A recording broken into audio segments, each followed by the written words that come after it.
आणि जमीचे प्रमाण पाणी पडू लागलाय का अग्नीचे कर्म चालविले त्रिलोक्यात राज्य घेतले ते पळून गेले अधिकार सांडून या दिग्पाल ते पळून गेले. दिग्पाल म्हणजे देवलोक. देवलोकाने त्या ठिकाणी ते आपला देवपणाचा अधिकार सोडून दिला आणि आपला जीव बचिण्याकरता पळून गेले. मला कोणाला घेऊन अधिकार सप्त समुद्राची आज्ञा धरा काळाचाही दंड सत्वर फिरवून घेतला. आता तो वरुण राजा. वरुण म्हणजे राजा म्हणजे पाऊस पाडणारा. त्या पाऊस पाडणारा तो वरुण राजाचा अधिकार इथं हिरवून घेतला. 7 सागर 7ही सागर आपल्या अंकित केलेले आहेत. हो अशी असणारी त्या ठिकाणी महाराज जीव त्रस्त झाले. त्या पैसे राज करिता वैद्य माळा काही निघून गेला काळ तेव्हा देव मिळून सकळ स्मृत झाले देवी ते असे ते शुंभ निशुंभ त्या ठिकाणी राज्य मला मारमार इच्छे निर्माण करू लागले. तो बरेचसे दिवस काळ निघून गेला. मग त्या ठिकाणी काळ निघून गेल्यावर या देवाने त्या ठिकाणी विनंती केली. हो गणपता त्या ठिकाणी तुम्ही जरा ध्यान लावू द्या. हा म्हणून त्या देवीकडे असताना विनंती करू लागले. पूर्वी आम्हाला दिलं तुम्ही स्मराला जेव्हा मला कठी पावेल तुम्हाला दुःखनासी न दक्षिण त्या देवीची आराधना करू लागले.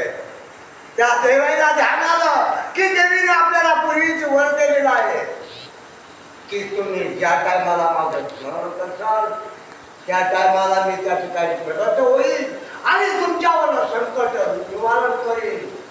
म्हणून त्या देवीची स्तुती करू लागले. देवीचा वराने म्हणे मग सर्वही विचार करून हिम पर्वताला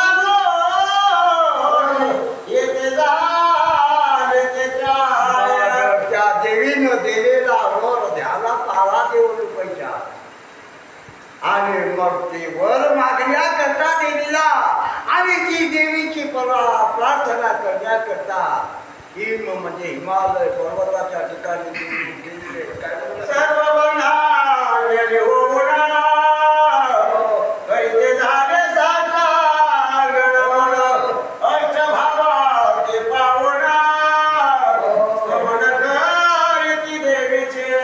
मग संपूर्ण 33 कोटी देवता त्या हिमालय पर्वताच्या ठिकाणी गेले. हात जोडून गेले. हात जोडून उभं राहो. त्या जगदंबेची स्तुती करू लागले. काय म्हणलं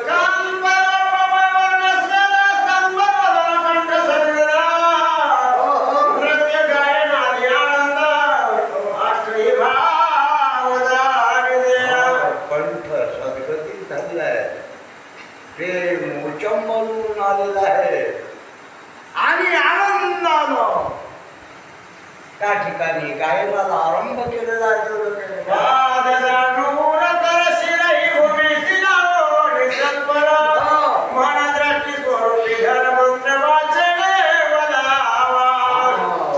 असे असणारे त्या ठिकाणी साष्टांग दंडवत म्हणतो आपण तसं साष्टांग दंडवत त्या देवीच्या समोर देवळीनं घातलेलं आहे आणि त्या देवीचं नाव घेऊन स्तुती करू लागले.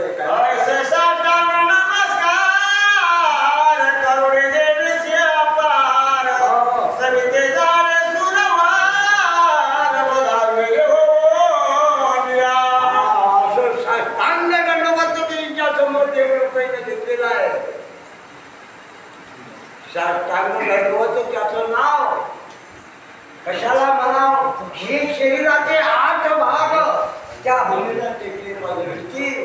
8 भाग त्याचं नाव साष्टांग दंडवत.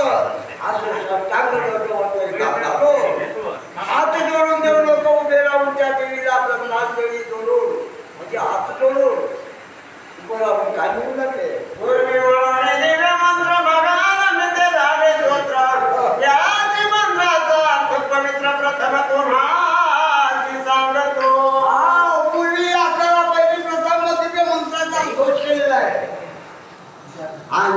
असताना त्या ठिकाणी कवची म्हणलेलं आहे त्या ठिकाणी या संपूर्ण म्हणले देवाहुन प्रभवता आनंद भावे मन करिता मनातले नमो देवी तुझं प्रताप महादेवी तुझं नमो म्हणती नमो देवी तुझं प्रताप महादेवी तुझं नमो अशा त्या ठिकाणी हात जोडून आणखी काय म्हणलं ऐसेची शिवे